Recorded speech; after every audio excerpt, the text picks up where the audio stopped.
Hey yo, welcome back to the channel. It's your boy backlogbilliam. It's taking me a minute to get this video rolling, but we finally get it done. I'm finally recording my pieces and putting this all together. So welcome back. We're doing another demo impressions video, but this time we covering 6 of them things.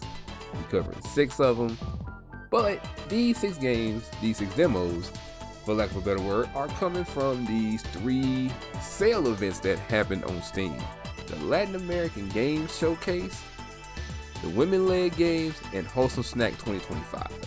So there's a lot there that I could have showed, that I could be showcasing, but I only chose to do so many of them at the moment. So I chose 2 from each event, at least 2 that interested me, and there's something here that I hadn't tried. There's some things that are tried and tested with me that I know I like. So sit back and let's hop on into the next section here. We're gonna talk about these games, and hopefully y'all find something out of these 6 that y'all may like. But if y'all didn't get a chance to check out those sections, I think they may still have them up. I'm not sure, but if you can, go look up these things here. I'm gonna put them on the screen so that way you can see what to look for, how to look for them, and what to go with. Alright, so for our first game of this list, we're gonna start off with the Latin American Games Showcase first. So first game is going to be Soul Quest, developed by Tomas Pereira in Argentina. This is a side-scrolling hack and slash game, and immediately I can feel the speed and movement of this game when I started playing it. I had to change the resolution midway through my playthrough because it was giving my computer some fits. I was having a lot of stuttering, so I had to change the resolution, but that was just me. I can't speak for anyone else. But anyways, I am very fond of this art style in this game. I didn't expect any voice acting, and I'm super okay with that being there. Now mind you, I hadn't been following this game or any of the games in this video. I just kind of went and found the demos after I seen the events up on Steam. So anything that you see me looking at, I know nothing about it. I'm just playing things as blindly as possible. So here we go. I think in terms of this game's combat, it's doing things that are very familiar to me. I like that there's a combo meter, basically like Devil May Cry, and I love that series to death. Like, there's a move list for you. You can upgrade with the souls you gain from enemies. There's magic involved. There's other techniques similar to the round trip and the stinger in this game, but it's just in a 2D format. And you can even use environmental hazards against the enemies as well when you're fighting, and I think that's really cool. The levels are alright. You even get graded at the end of the levels like Devil May Cry. So I can really see the influence of that game on this one. And if I had to gripe on some, I think the game is pretty fast. You can definitely lose yourself a little taste in some of the stuff that happens. But if you can adjust to the action, everything will be perfectly fine. I have it on my wish list for the time being, and it does have a release date of to be announced. But I hope that Tomas is doing some of his best work to get this game ready for the people. I think he has something fun on his hands. Alright, the next game from the Latin American Games Showcase, I'll be talking about Onikura, which is developed by the Two Dark Studios in Brazil. This is another boss rush action style game that has some very much Souls-like influences in it. And with this pixel art style, I'm liking what I'm seeing here so far. And it has the old Japanese aesthetic to it, so it's right up my alley.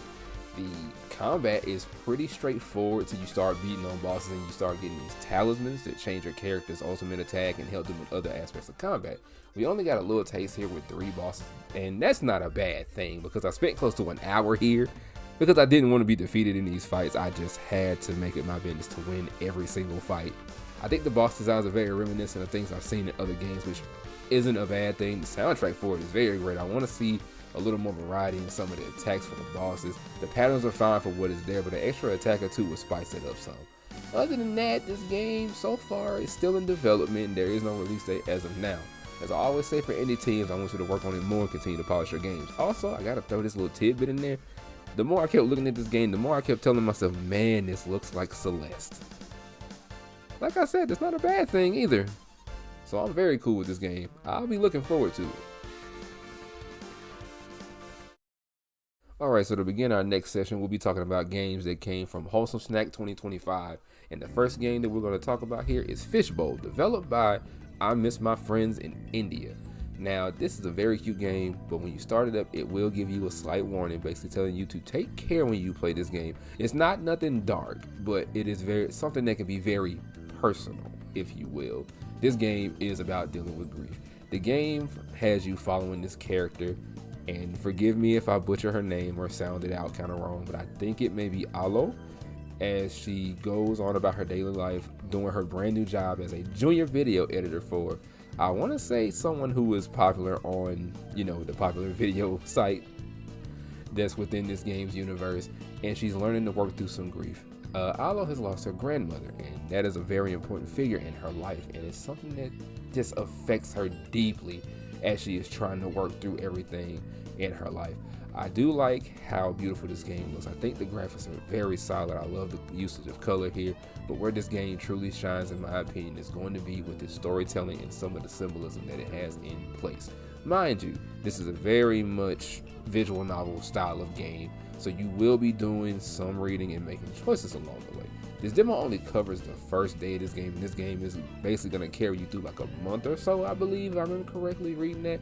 And just in the short amount of time that it gave me to play this game, it definitely kind of touched something in my chest, like no jokes. It really did. Like, maybe I'm just empathetic as all get out, but I think this is one of those games that's going to pull a lot of heartstrings. I think it's going to make you cry. It's going to make you feel things.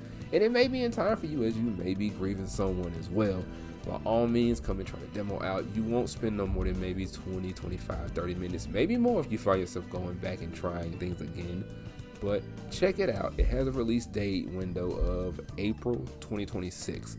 So here's hoping I Miss My Friends has everything put together, and I can't wait to see what they do with it. I put it on my wish list because I kind of want to try something new here.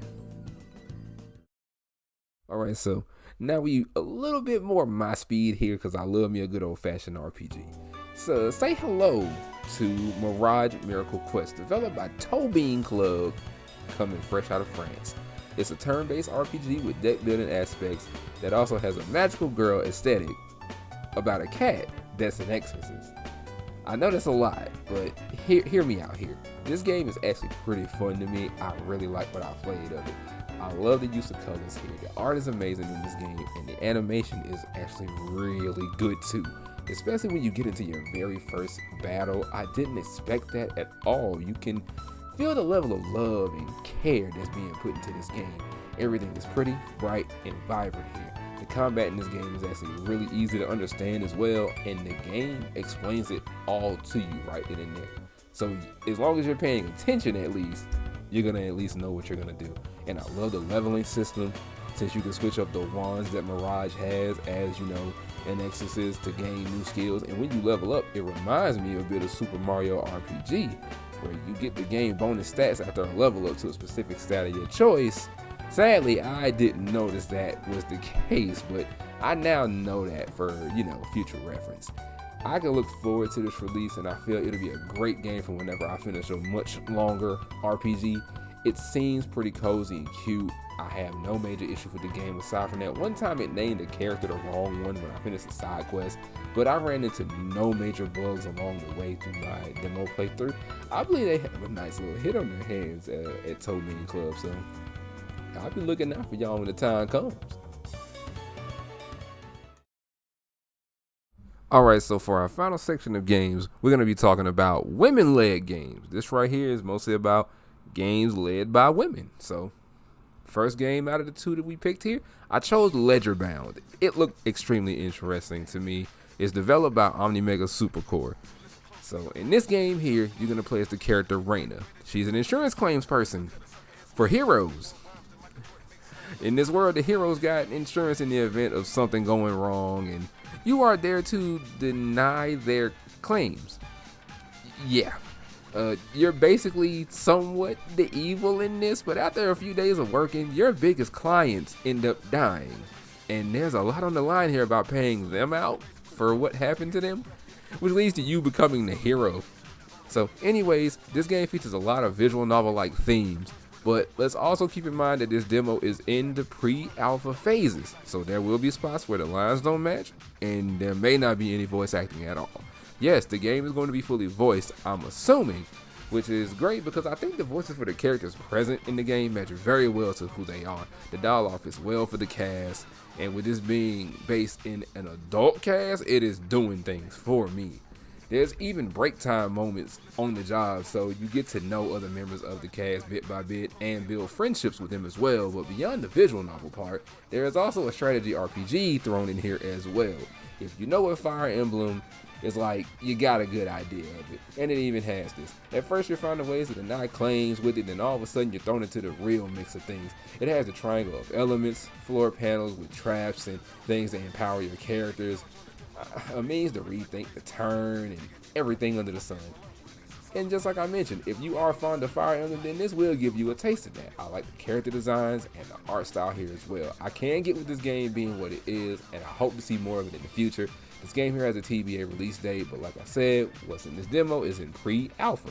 So they are definitely a little ways out on this in my mind, but I wish them nothing but the best of luck because I do like the premise of this game.